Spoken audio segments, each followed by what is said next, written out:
Welcome back, everyone, to another edition of Figures from the Attic. Today we're doing something a little bit different. One of the viewers of this channel, something I really appreciate, they commented on my video recently asking if I can do kind of a walkthrough chronicle of all the Sting figures that I have in my collection. The name is God's Nobody 1992, so if you're watching, thank you again for commenting, thank you for the kind words, and thank you for the suggestion. I think it's a great idea. If you all have other video ideas that you'd like me to do of my collection, please comment and let me know.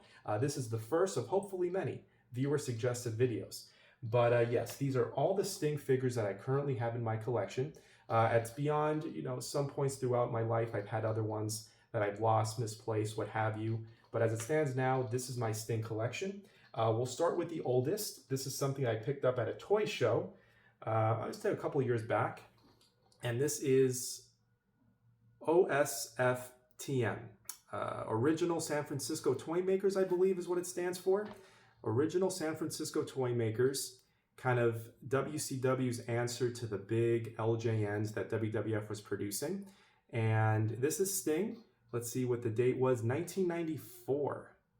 1994 on, if you can make it out there, perhaps, yeah, a little bit.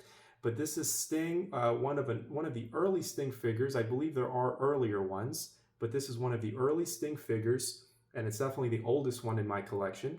I would have been 4 when this came out. I wasn't watching wrestling yet at 4 years old. Didn't know who Sting was, but I did pick him up. I think he was like 10 bucks loose at a toy show, and I love Sting. I would say he's in the top 5 of my all-time favorite wrestlers. So I had to pick him up. Love the blue, the purple, the yellow. They definitely brought out the color palette for this one. But there is the oldest Sting in my collection to start off with, followed by this Wolfpack Sting from WCW. Now this is from my actual childhood collection of action figures. This I would have bought sometime back in 1998 or 1999, probably from a mall down here in South Florida. Let's see what it says, Toy Biz, and it's from 1999 on the bottom of the boot right there. But it's, as you can see, the Wolfpack Sting with the red face paint. Looks kind of like the Pumpkin Man. The face paint is kind of chipping off, and it's interesting that even though it's chipping off, underneath is black. So maybe the face is black underneath the red because it's chipping on the chin and on the nose, both of which are black. But I've always thought, dating back to when I was a little kid, that this was kind of a scary figure. I mean, look at the look in the eyes. That's a scary looking stare. Not to mention kind of the goofy eyes, just like the paint application on this one was not great. I wouldn't say it's aged terribly well. He does have the action feature where he can, if you bend or close his legs, his arms open up and his head goes up. Oh! I do like the arms, although there's no articulation on them, which is a bummer. I do like the way that they kind of accentuated the muscles. He looks ripped. He definitely, look at that. Very unique for a wrestling figure. He does have the black and red gloves. He did have scorpions at one point in time on the sides. Those are still there, but they are kind of fading. They did go into the back, but in the back you can see it is fading. He does have the pads on his thighs and on his shins, and of course the red boots. But I wouldn't say it's the best Sting figure. I wouldn't say it's particularly good, but I do have a soft spot for it. It goes back a long time with me. That was actually the first Sting figure that I ever purchased. I guess my parents purchased it for me. Going into a more modern era, we do have Defining Moments by Mattel Sting. He does come with a trench coat, but normally when I display them, and I do have him displayed in my WCW shelf back there, normally when I have my figures displayed, if they come with a big trench coat, unless it's The Undertaker, I normally take it off because I feel like it takes away from the figure. In my display, I don't want to see like a big piece of cloth. I want to see what's underneath. Again, except for The Undertaker. For The Undertaker, that's an iconic look in my opinion with the trench coat and the hat, kind of that silhouette. So I keep it on Undertaker when I display. But normally everybody else, I would remove the jacket. That's just my personal preference. But this is one of the best Sting figures to date ever made. The head sculpt, head scan looks phenomenal. I love the necklace, which he was wearing during that time, so that's accurate.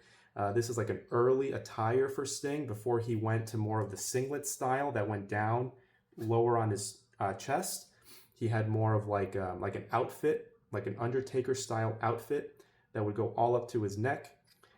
He still had the classic padding on his legs, which he rocked till the very end, the belt buckles on his boots, the bat, of course, and the gloves. Unfortunately, they kind of skimped out on the gloves. As you can see, it's not like a glove mold. It's just his hand painted black. So that's kind of a shortcut that Mattel took for this one.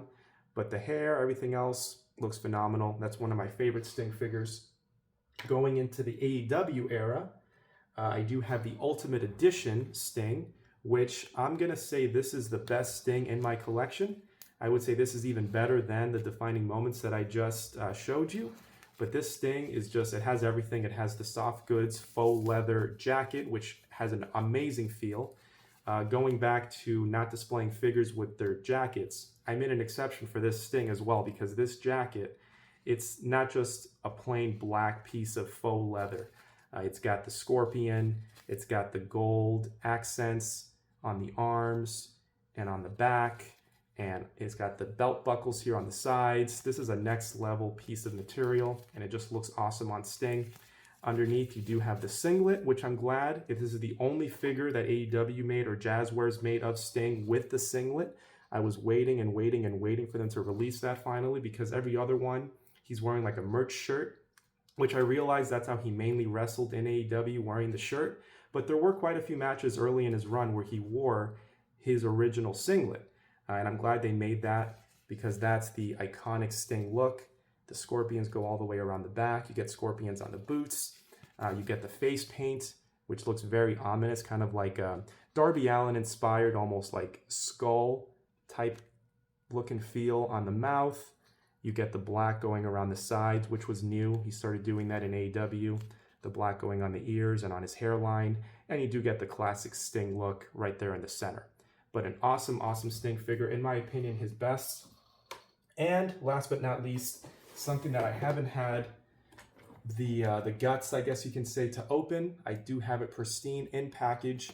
And that's Jazzwares' The Legacy of Sting box set. You get kind of a lot of his iconic looks throughout the years. You get the Surfer Sting, you get kind of the late 90s Sting in WCW, and you get the AEW Sting. But amazing packaging, very heavy. As you can see on the front, you get an awesome glamour shot of Sting and two smaller ones in the back representing the different eras of Sting.